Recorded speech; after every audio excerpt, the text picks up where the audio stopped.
Imagine thinking you were living in peace, a home full of love, loyalty, laughter, only to have one single moment, one single discovery, turn your entire heart into ice. Stay with me, because what I found didn't just break me, it woke me. Ah, my dears, let me tell you something. Time has a strange way of showing us what we refuse to see. I used to wake up every morning believing my life was gentle and calm. A warm house, shared meals, soft conversations in the quiet evenings. I believed I was understood. I believed I was chosen. I believed I was safe. One evening, I noticed a change in the air, not something loud or obvious. No, life rarely gives us clear warnings. It was subtle, a hesitation in words, a phone held just a little too close, laughter that didn't sound like the laughter I used to know. I told myself I was imagining it, that I was being foolish. After all, when you have loved deeply for many years, the heart will try to protect itself, even from the truth. But the truth, it has a way of knocking. I remember the night clearly. The moon was gentle, the house quiet. The phone was left on the table unlocked, a rare thing, almost as if the night itself wanted me to look.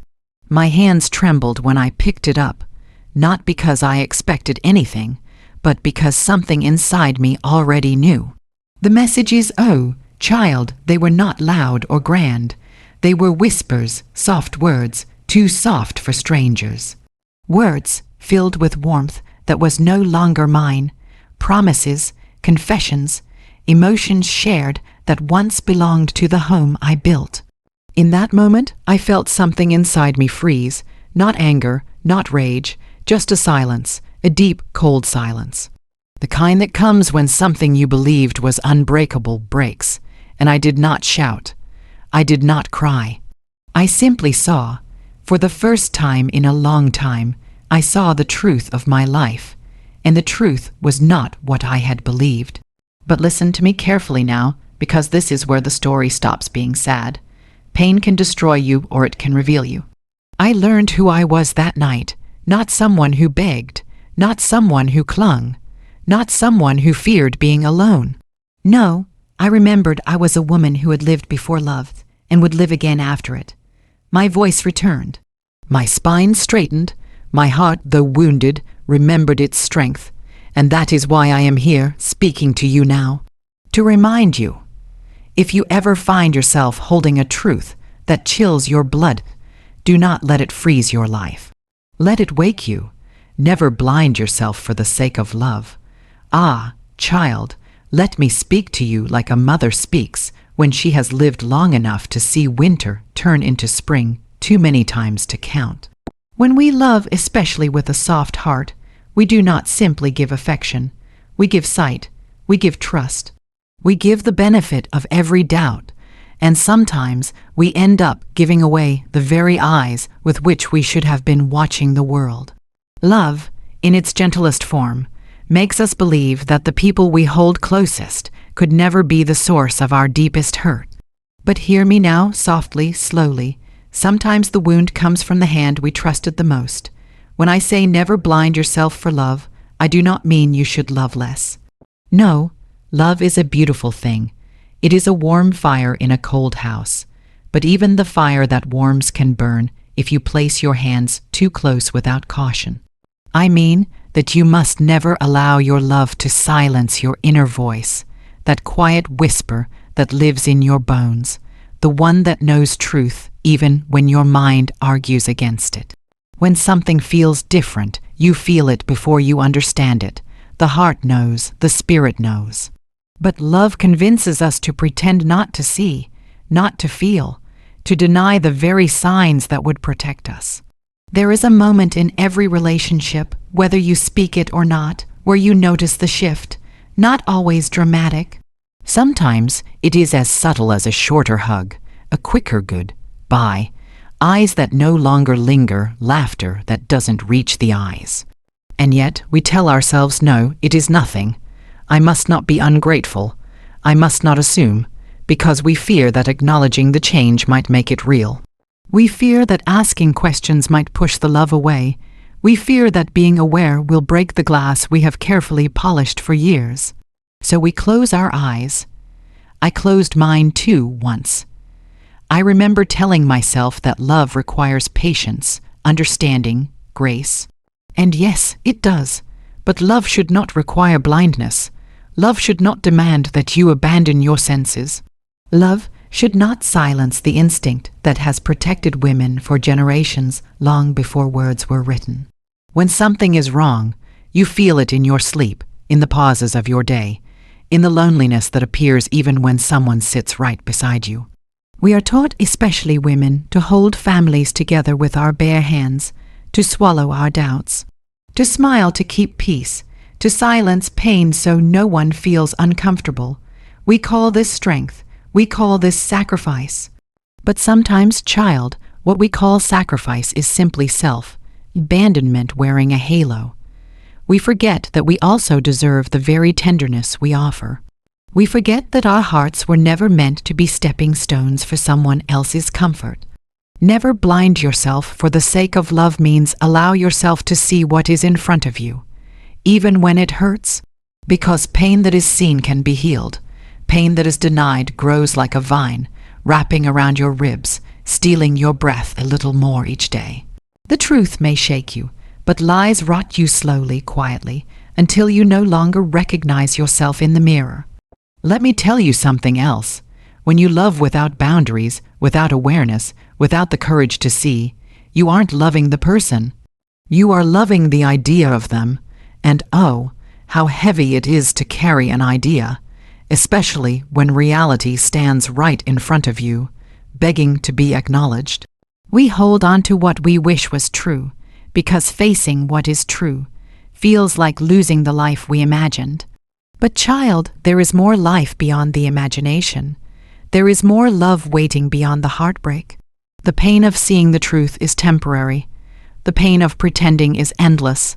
And understand this: you can love someone deeply and still choose to see them clearly. Seeing the truth does not mean giving up. It does not mean walking away instantly. It means respecting yourself enough to stand in reality. It means you trust yourself as much as you have trusted them. You cannot build love on blindness. True love requires eyes open, heart open, spirit awake. Maybe the one you love has simply forgotten how to hold your heart gently. Maybe they have lost themselves. Maybe they are hiding wounds of their own. Seeing the truth can help both of you grow. Or perhaps seeing the truth will reveal that the path forward is not one walked together. But whichever way the road bends, your eyes remain your guide. Your heart remains your compass. Do not surrender your awareness for the comfort of illusions. Remember the women who came before you. They knew heartbreak, loss, and silence, but they also carried wisdom in their bones. The wisdom to watch, to sense, to see without needing proof, written in bold letters. We inherit more than names from those before us. We inherit knowing, trust that knowing, trust the part of you that sees even when you are afraid to look. Love is not blind, child. Love is seeing and choosing anyway, but choosing must be done with truth, not with denial. Keep your eyes open, your heart courageous, and your spirit steady, because the moment you give up your sight for love, you give up yourself. And once you lose yourself, every other loss becomes easier to accept without question. So do not blind yourself. See even when it is frightening. Feel even when it trembles. Listen even when you want silence, because the truth will always guide you back to yourself. Silence often reveals what words try to hide. There is a language that exists beneath speech, a quiet message carried in gestures, pauses, and the small shifts in daily life that most people overlook when they are comfortable, when they believe everything is fine. The truth is that silence has a weight, a texture, a presence. It sits in a room with you. It breathes next to you, and if you pay attention to it, it tells you more than any conversation ever could.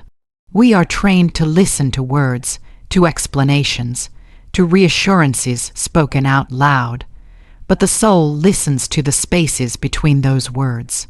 That is where truth lives. In a relationship, the most telling signs are rarely loud, rarely dramatic, rarely obvious.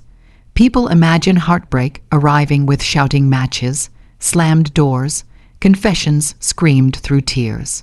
But more often than not, heartbreak arrives quietly. It slips under the door. It settles in a chair across from you at dinner. It appears in a gaze that used to linger lovingly, but now passes quickly, distracted, hollow. Silence speaks when the heart is no longer where it once was.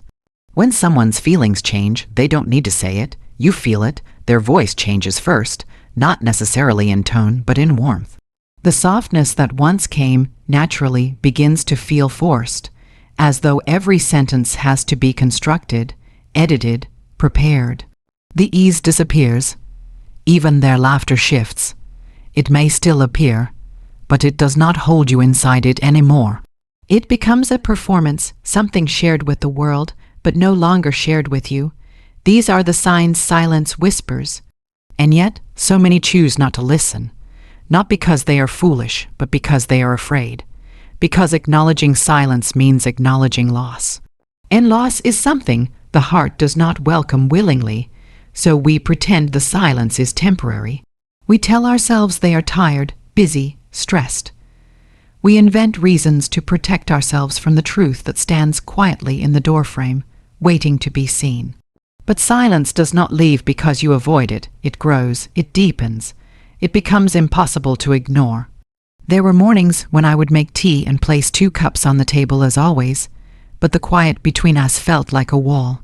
We spoke, yes, words were exchanged, but they were surface words, the kind that fill time but say nothing real. The kind of conversation 2 polite strangers might share at a dinner table, not 2 souls who once promised to face the world together. And I remember thinking, how does love fade like this? Not with fire, but with frost. Not in chaos, but in stillness. You notice when affection becomes habit instead of expression.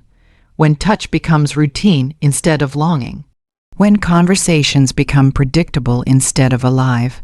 Silence settles where curiosity used to be. Where interest used to be. Where joy used to grow. And the heart, oh, the heart always knows, even before the mind is willing to admit it. Words can lie, but silence is honest. Someone can tell you everything is fine, while their silence screams that everything has already fallen apart. Someone can promise you devotion while their silence tells you their heart has wandered. People speak with their absence, their distance, their hesitation, their withheld attention. Silence is the echo of truth, and still, many cling to words because words feel safer. If a person says, "I love you," we hold on to the sentence even if every gesture contradicts it. If a person says nothing is wrong, we swallow our intuition because the spoken answer is easier to live with than the unspoken truth. We want love to remain, so we choose words over silence, even though silence holds the real story. But child, the heart is not blind. It simply hopes. It hopes longer than it should. It hopes beyond evidence.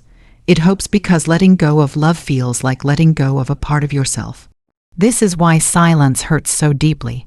It forces you to stand face to face with reality. It leaves no excuse, no reasoning, no narrative to soften the blow. Silence is the pure truth with no sugar, no cushion, no veil. When a relationship begins, the energy between 2 souls is loud with presence. You feel wanted, you feel seen, you feel chosen. That presence is unmistakable. When that presence fades, silence takes its place. And the absence is just as unmistakable. We sense it instantly, but we spend so much time trying to explain it away. We do not want to admit that love has changed, that something sacred has shifted, that what once was warm has cooled. But ignoring silence does not bring warmth back. Refusing to see the truth does not restore the connection. Instead, it slowly drains you. It makes you smaller. It makes your voice quieter. You begin to speak less, because speaking makes the emptiness more visible.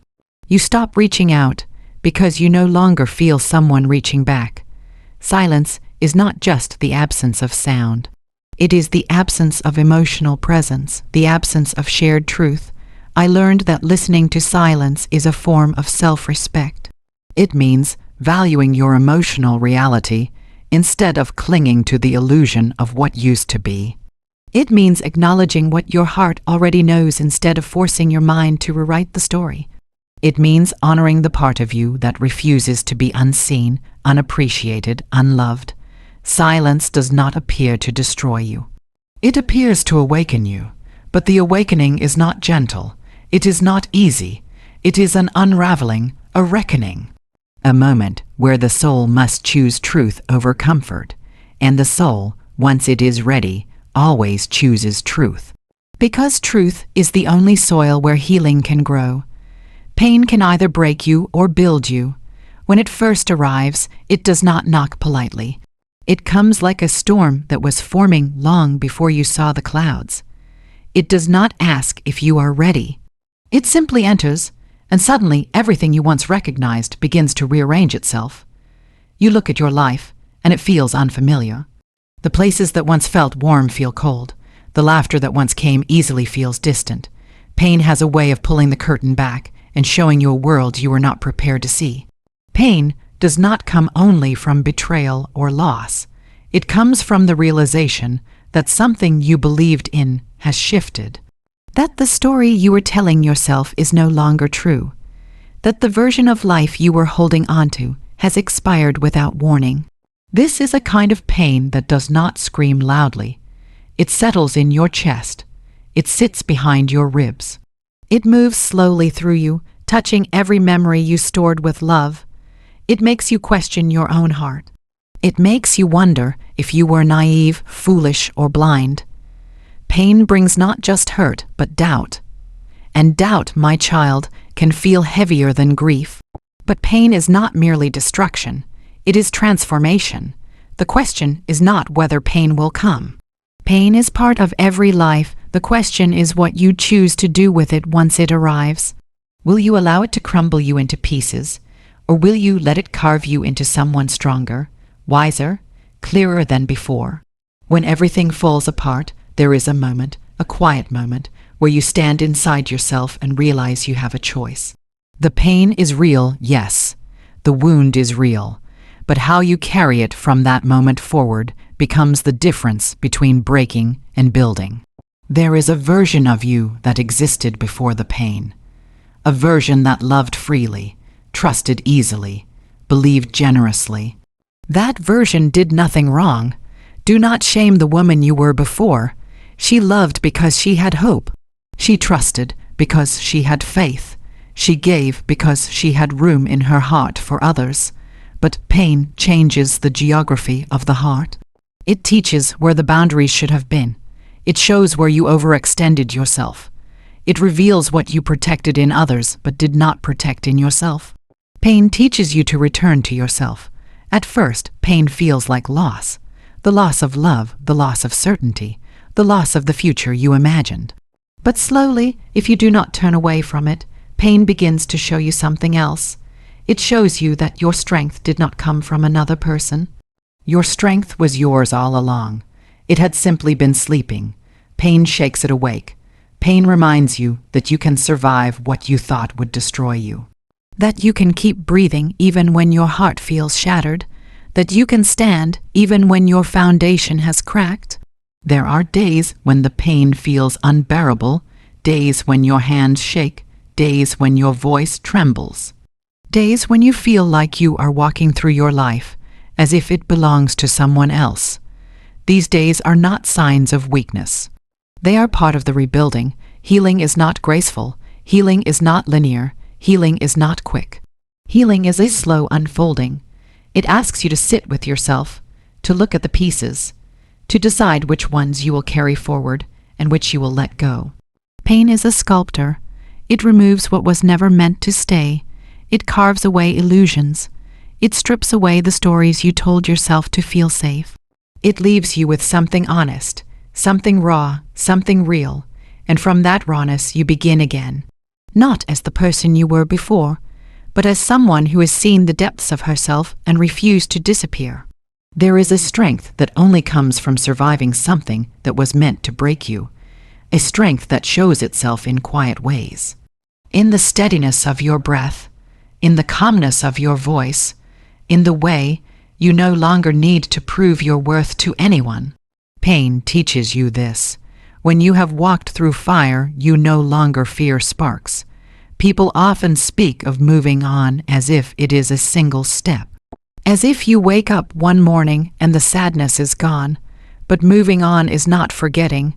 It is not pretending the wound never existed. It is learning to live without letting the pain own you. It is taking the lessons and leaving the sorrow. It is recognizing that your story did not end where the pain began. There are times you will look back and feel the ache again. Not because you are broken, but because you are human. The heart remembers, but memory is not captivity. You can remember without returning. You can acknowledge what hurt without surrendering to it. Pain becomes part of your story, but not the title of it. Pain builds character, yes, but more importantly, pain builds clarity. You learn who you are when the world you knew falls apart. You learn what matters to you. You learn what you will no longer tolerate. You learn that peace is worth more than pretending. You learn that love, to be real, must be mutual. You learn that respect is not something you should have to beg for. Pain teaches you that you deserve tenderness, presence, loyalty, effort. And once you learn this, you stop accepting anything less. Pain does not simply change you. It reveals you. It uncovers the part of you that was always strong, always wise, always capable. The pain was not the lesson. You were the lesson, and once you recognize that, nothing and no one can take that knowledge away from you. Your worth does not depend on anyone else's loyalty. There is a world inside you that existed long before someone entered your life, and that world remains even when someone leaves. Yet, we are taught to tie our value to the way others treat us, to the love they give or withhold, to the attention they offer or suddenly take away. This is why betrayal, abandonment, or emotional distance hurts so deeply. It is not only the loss of the person. It is the fear that we were never enough to keep them. But your worth is not measured by who chooses to stay or who decides to go. Your worth is not conditional on someone's ability to recognize your value. Some people can stand before treasure and see nothing but stone. Their blindness does not diminish the treasure, it only reveals the limits of their sight. There is a part of you that has always been whole, even in the moments when you felt shattered, even when you cried quietly so no one would hear, even when you looked in the mirror and could not recognize your own reflection because your spirit felt exhausted. The wholeness never left, it was simply covered by hurt, layered beneath fears, hidden beneath stories you were told or stories you told yourself. You believed that love was something you must earn, something you must deserve, something you could lose if you did not give enough, sacrifice enough, forgive enough. But love is not a reward. Love is an exchange of truth. And if someone walked away, it means they did not know how to hold your truth. That is not your failure. Too often, we confuse abandonment with a reflection of our worth. When someone we love withdraws their affection, we wonder what we did wrong. We begin to examine every memory, every word we said, every moment where we might have misstepped. We blame ourselves for what we did not cause. We become detectives of our own pain, searching for reasons, explanations, something that makes the loss make sense. But sometimes love ends not because we failed, but because the other person was not capable of loving us in the way we deserved. Capacity matters, readiness matters, maturity matters. A heart that is not ready to love will damage any heart that is. And yet, even with this knowledge, the mind still tries to make meaning from the hurt. It asks, if I were more beautiful, more patient, more loving, more quiet, more understanding, would they have stayed? These questions are a trap. They are a cage we build for ourselves. They keep us small, uncertain, apologetic for simply being who we are. Your worth cannot be proven through suffering. It cannot be proven through endurance.